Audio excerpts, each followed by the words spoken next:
معراج کی رات حضور اکرم صلی اللہ علیہ وسلم نے جنت میں ایک نہر دیکھی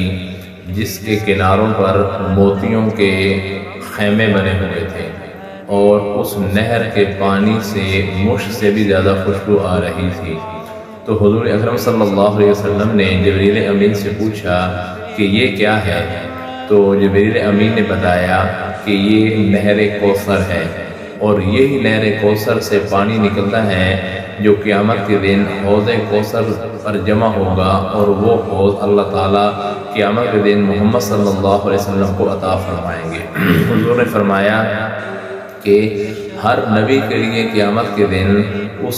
جس دن بہت زیادہ گرمی ہوگی، لوگ پیاس میں ہوں گے، ہر نبی کو ایک حوض دیا جائے گا، اور جس سے ان کے امتی آ کر کے سیراب ہوں گے۔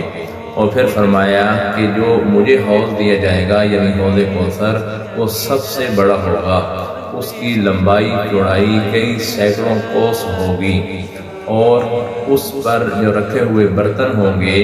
وہ آسمان پر ستاروں کی تعداد کی طرح ہوں گے۔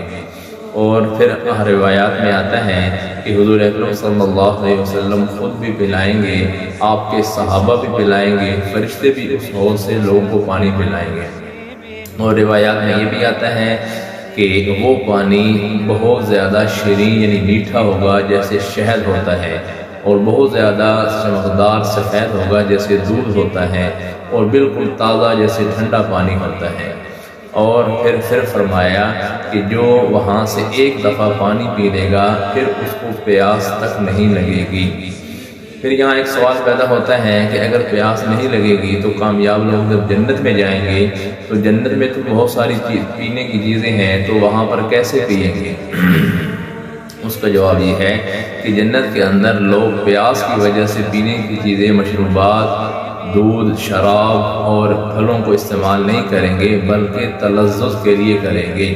پیاس تو ایک تکلیف کا نام ہے جو اندر سے اٹھتی ہے، اور اللہ تعالیٰ نے اس کا سبب دور کرنے کے لیے پانی کو بنا دیا، پیدا فرما دیا کہ پانی کے ذریعے آپ اس تکلیف کو دور کر دیتے ہیں۔ جنت میں چونکہ کوئی تکلیف نہیں ہوگی، اس لیے وہاں پر پیاس نہیں ہوگی، بلکہ جتنی بھی چیزیں استعمال ہوں گی پینے کے اعتبار سے وہ ساری کی ساری بطور تلذذ کی ہوں گی، ذائقہ کے لیے ہوں گی۔ اللہ تعالیٰ ہم سب کو حضور اکرم صلی اللہ علیہ وسلم کے دست مبارک سے حوض کوثر پر پانی پینے کی توفیق نصیب فرمائے۔